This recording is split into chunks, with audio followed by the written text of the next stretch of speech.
नमस्कार। आज हम जिस नजरिए को समझने वाले हैं वो ये कहता है कि ईरान और इजराइल के बीच जो कुछ भी हो रहा है वो सिर्फ मिसाइलों और सरहदों की लड़ाई नहीं बल्कि इससे कहीं ज्यादा बड़ा मामला है।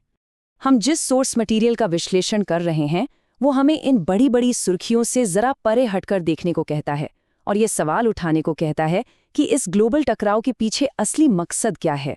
तो चलिए इस पहलू को जरा गहराई से समझने की कोशिश करते हैं। देखिए, पहली नज़र में तो हमें एक सीधा सीधा मिलिट्री टकराव दिखाई देता है, लेकिन सोच की माने तो ये सब सिर्फ ऊपरी परत है, एक बहुत गहरे संघर्ष की जो हमारी नज़रों से छिपा हुआ है। इस विश्लेषण के मुताबिक ये लड़ाई सिर्फ इस इलाके में अपनी धाक जमाने की नहीं है। ये लड़ाई तो उस एक चीज पर कब्जे की है जिस पर पूरी दुनिया की अर्थव्यवस्था मतलब कि पूरी ग्लोबल इकोनॉमी टिकी हुई है।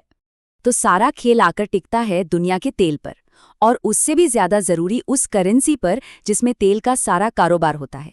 मतलब ये पूरा सिस्टम ही एक देश को आर्थिक तौर पर सबसे ऊपर रखने के लिए बनाया गया है। और इसी सिस्टम का नाम है पेट्रो डॉलर सिस्टम। ये वो बुनियादी कॉन्सेप्ट है जो सोर्स सामने रख रहा है, एक ऐसी ग्लोबल व्यवस्था जो दुनिया की ऊर्जा की जरूरतों को सीधे सीधे अमेरिकी डॉलर से जोड़ देती है। सोर्स इस स्ट्रैटेजी को 3 बहुत ही आसान लेकिन ताकतवर स्टेप्स में समझाता है।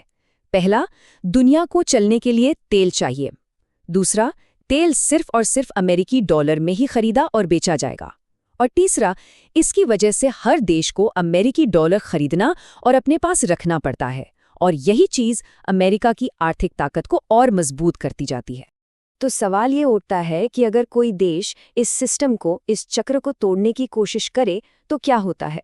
सोर्स के मुताबिक इसका एक साफ और लगातार दिखने वाला पैटर्न रहा है। चलिए आगे देखते हैं कि ये कैसे काम करता है। सोर्स हमें लीबिया के गद्दाफी का उदाहरण देता है जिन्होंने इस सिस्टम को चैलेंज किया और नतीजा ये हुआ कि उनकी सत्ता ही छीन ली गई। फिर नाम आता है सद्दाम हुसैन के दौर वाले इराक का। उन्होंने भी तेल की बिक्री के लिए डॉलर से हटने की कोशिश की थी, और हम सब जानते हैं कि उसके बाद वहां क्या हुआ। इस लिस्ट में सीरिया का भी जिक्र है। वहां भी अस्थिरता का एक ऐसा ही पैटर्न देखने को मिलता है।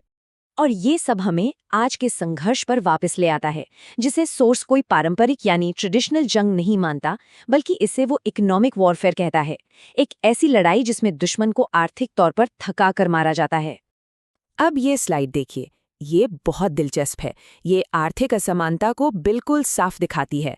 एक तरफ ईरान का शाहिद ड्रोन है जिसकी कीमत है लगभग 18 लाख रुपए, और दूसरी तरफ उसे रोकने वाली अमेरिकी पेट्रियट मिसाइल जिसकी लागत है करीब 36 करोड़ रुपए।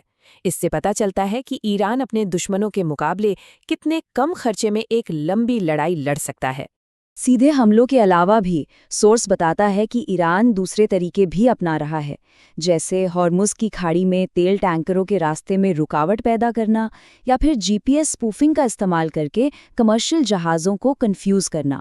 इन सब का असर सीधा सीधा दुनिया भर में ऊर्जा की कीमतों पर पड़ता है। तो इस पूरी जटिल तस्वीर में भारत जैसा देश कहाँ खड़ा है?